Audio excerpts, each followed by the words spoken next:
Hi everyone, welcome to my YouTube channel అత్త చేతి వంట. ఈరోజు మనం పల్లెటూరు స్టైల్లోని కుండలో కోడికూర ఎలా వండాలో చూసుకుందాం. ఎప్పుడూ వండేలా కాకుండా ఒక్కసారి ఇలా కుండలో చేసి చూడండి, ఎంతో రుచిగా ఉంటుంది. ఎంతైనా కుండలో వండితే ఆ రుచే వేరండి.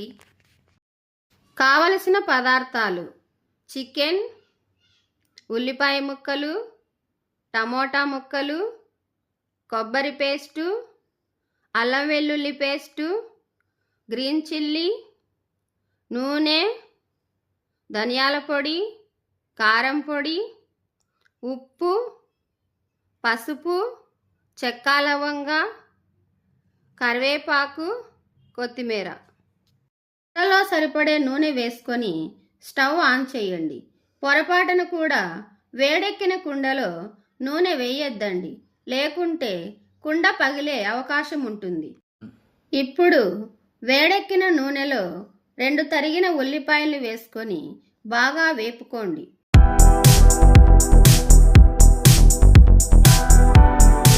తరువాత 5 పచ్చిమిర్చి, గుప్పెడు కరివేపాకు వేసి వేగిన తర్వాత 2 టీ స్పూన్ అల్లం వెల్లుల్లి పేస్టు, 2 టీ స్పూన్ కొబ్బరి పేస్టు వేసుకొని బాగా కలిపి 1/2 టీ స్పూన్ పసుపు, 2 టీ స్పూన్ కారం, 2 టీ స్పూన్ ధనియా పొడి, తగిన ఉప్పు వేసుకొని పచ్చివాసన పోయేంత వరకు వేపుకోండి.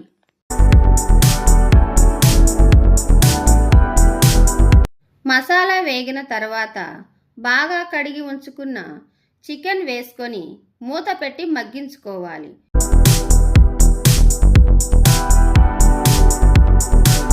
3 నిమిషాల తర్వాత మూత తీసి 2 తరిగిన టమోటా పండ్లను వేసుకొని మూత పెట్టి మగ్గించండి.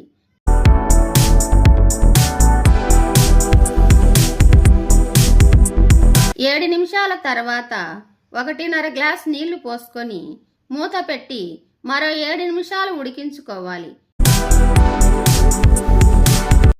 A few moments later.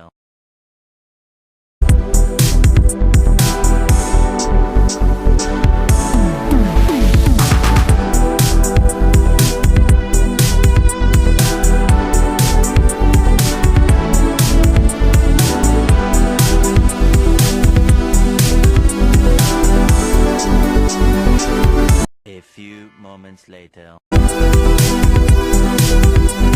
7 నిమిషాల తర్వాత గుప్పెడు కొత్తిమీర వేసుకోండి. అంతేనండి, ఎంతో సింపుల్గా పల్లెటూరు స్టైల్లో కుండలో కోడికూర తయారైనట్లే. ఇలా మట్టి కుండలో వండితే చాలా రుచికరంగా ఉంటుంది. రుచికరంగా ఉండడమే కాదు, ఆరోగ్యానికి కూడా మేలు చేస్తుంది. ఈ వీడియో మీకు నచ్చినట్లయితే లైక్ చేయండి, షేర్ చేయండి. మరిన్ని వీడియోస్ కోసం మా ఛానల్ని సబ్స్క్రైబ్ చేసుకోండి. Thank you for watching.